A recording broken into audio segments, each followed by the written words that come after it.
This recording is being performed with permission from Scholastic Books Publishers. The Lion, the Witch, and the Wardrobe by C.S. Lewis. Chapter 8. What Happened After Dinner. "And now," said Lucy, "do please tell us what's happened to Mr. Tumnus." "Ah, that's bad," said Mr. Beaver, shaking his head. "That's a very, very bad business. There's no doubt he was taken off by the police. I got that from a bird who saw it done." "But where's he being taken to?" asked Lucy. "Well, they were heading northward when they were last seen, and we all know what that means." "No, we don't," said Susan. Mr. Beaver shook his head in a very gloomy fashion. "I'm afraid it means they were taking him to her house," he said. "But what'll they do to him, Mr. Beaver?" gasped Lucy. "Well," said Mr. Beaver, "you can't exactly say for sure, but there's not many taken in there that ever comes out again. Statues. All full of statues, they say it is, in the courtyard, and up the stairs, and in the hall. People she's turned—" He paused and shuddered. "Turned into stone." "But, Mr. Beaver," said Lucy, "can't we? We must do something to save him. It's too dreadful, and it's all on my account." "I don't doubt you'd save him if you could, dearie," said Mrs. Beaver, "but you've no chance of getting into that house against her will and ever coming out alive." "Couldn't we have some stratagem?" said Peter. Couldn't we dress up as something or pretend to be, peddlers or anything, or watch till she was gone out, or, hang it all, there must be some way. This fawn saved my sister at his own risk, Mr. Beaver. We can't just leave him to have that done to him." "It's no good, son of Adam," said Mr. Beaver. "No good you're trying, of all people. But now that Aslan is on the move—" "Oh, yes, tell us about Aslan," said several voices at once. For once again that strange feeling, like the first signs of spring, like good news, had come over them. "Who is Aslan?" asked Susan. "Aslan?" said Mr. Beaver. "Why, don't you know? He's the king. He's the lord of the whole wood. But not often here, you understand. Never in my time or my father's time, but the word has reached us that he has come back. He is in Narnia at this moment. He'll settle that White Queen all right. It is he, not you, that will save Mr. Tumnus." "She won't turn him into stone too?" said Edmund. "Lord love you, son of Adam, what a simple thing to say," answered Mr. Beaver with a great laugh. "Turn him into stone? If she can stand on her 2 feet and look at him in the face, it'll be the most she could do, and more than I expect her to. No, no, he'll put all to rights, as it says in the old rhyme in these parts. Wrong will be right when Aslan comes in sight. At the sound of his roar, sorrows will be no more. When he bares his teeth, winter meets its death, and when he shakes his mane, we shall have spring again. You'll understand when you see him." "But shall we see him?" asked Susan. "Why, daughter of Eve, that's what I brought you here for. I'm to lead you to where you shall meet him," said Mr. Beaver. Is he a man?" asked Lucy. "Aslan a man?" said Mr. Beaver sternly. "Certainly not. I tell you he is the king of the wood, and the son of the great emperor beyond the sea. Don't you know who is the king of beasts?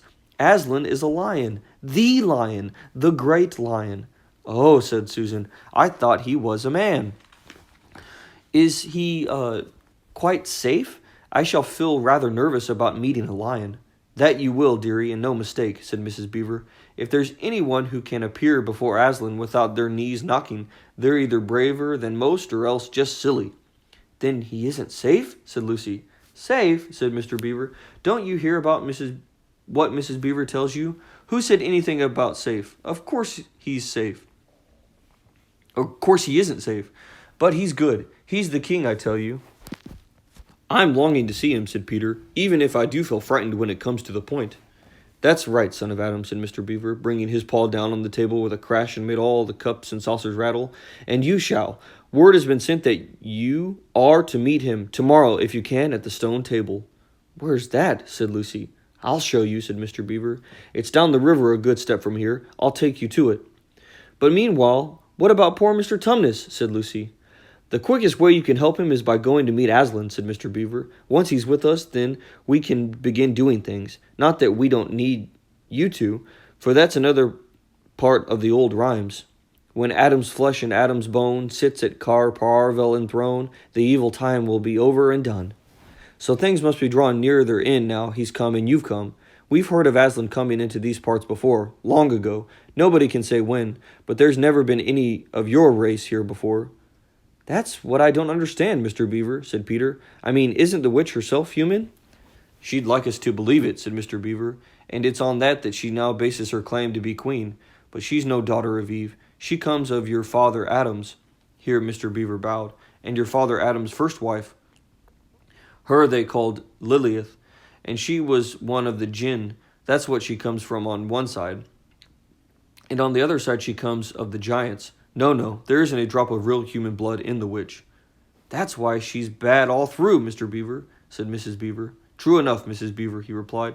"There may be two views about humans, meaning no offense to the present company, but there's no two views about things that look like humans and aren't." "I've known good dwarfs," said Mrs. Beaver. "So have I, now you come to speak of it," said her husband, "but precious few, and they were the ones least like men. But in general, take my advice, when you meet anything that's going to be human and isn't yet, or used to be human once and isn't now, or ought to be human and isn't, you keep your eyes on it and you feel for your hatchet.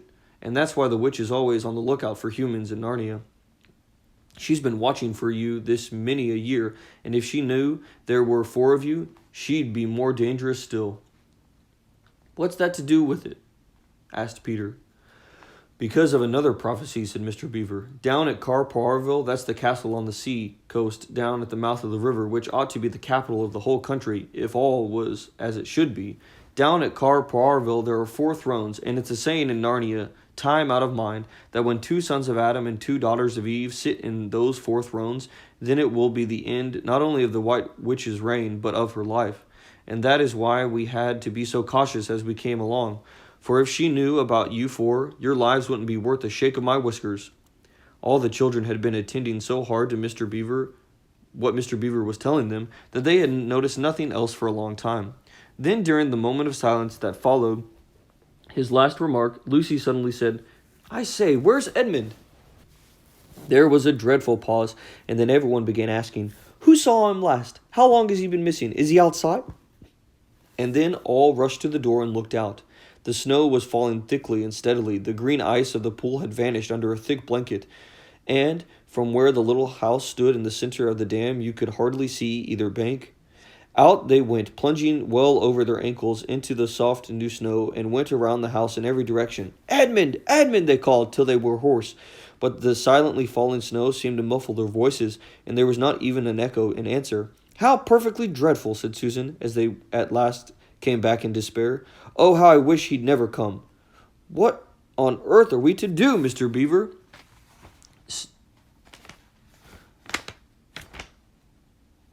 "Do," said Mr. Beaver, who was already putting on his snow boots. "Do? We must be off at once. We hadn't a moment to spare." "We'd better divide into 4 search parties," said Peter, "and all go in different directions. Whoever finds him must come back here at once, and—" "Search party, son of Adam," said Mr. Beaver. "What for?" "Why, to look for Edmund, of course." "There's no point in looking for him," said Mr. Beaver. "What do you mean?" said Susan. "He can't be far yet. And we've got to find him. What do you mean when you say there's no use looking for him?" "The reason there's no use looking for him," said Mr. Beaver, "is that we already know where he's gone." Everyone stared in amazement. "Don't you understand?" said Mr. Beaver. "He's gone to her, to the White Witch. He has betrayed us all." "Oh, surely, oh, really," said Susan. "He can't have done that." "Can't he?" said Mr. Beaver, looking very hard at all 3 children, and everything they wanted to say died on their lips, for each felt suddenly quite certain inside that this was exactly what Edmund had done. "But will he know the way?" said Peter. "Has he been in this country before?" asked Mr. Beaver. "Has he ever been here alone?" "Yes," said Lucy, almost in a whisper. "I'm afraid he has." "And did he tell you what he'd done or who he met?" "Well, no, he didn't," said Lucy. "Then mark my words," said Mr. Beaver. "He has already met the White Witch and joined her side and been told where she lives. I didn't like to mention it before, he being your brother and all, but the moment I set eyes on your brother of yours, I said to myself, 'Treacherous!' He had the look of one who has been with the witch and eaten her food. You can always tell them if you've lived long in Narnia, something about their eyes." "All the same," said Peter in a rather choking sort of voice, "we'll still have to go and look for him. He is our brother after all, even if he is rather a little beast, and he's only a kid." "Go to the witch's house?" said Mrs. Beaver. "Don't you see that the only chance of saving either him or yourselves is to keep away from her?" "How do you mean?" said Lucy. "Why, all she wants is to get all 4 of you.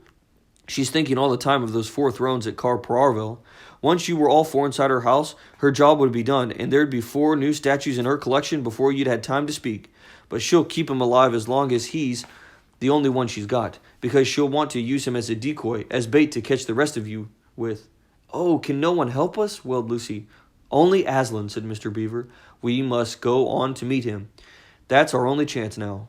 "It seems to me, my dear," said Mrs. Beaver, "that it is very important to know just when he slipped away. How much he can tell her depends on how much he heard. For instance, had we started talking of Aslan before he left?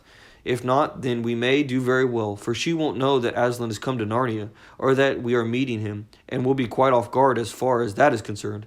"I don't remember his being here when we were talking about Aslan," began Peter, but Lucy interrupted. "Oh, yes, he was," she said miserably.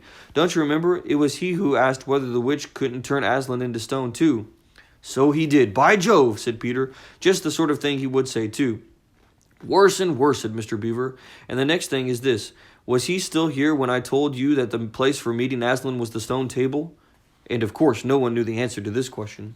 "Because if he was," continued Mr. Beaver, "then she'll simply slide down in that direction and get between us and the stone table and catch us on our way down.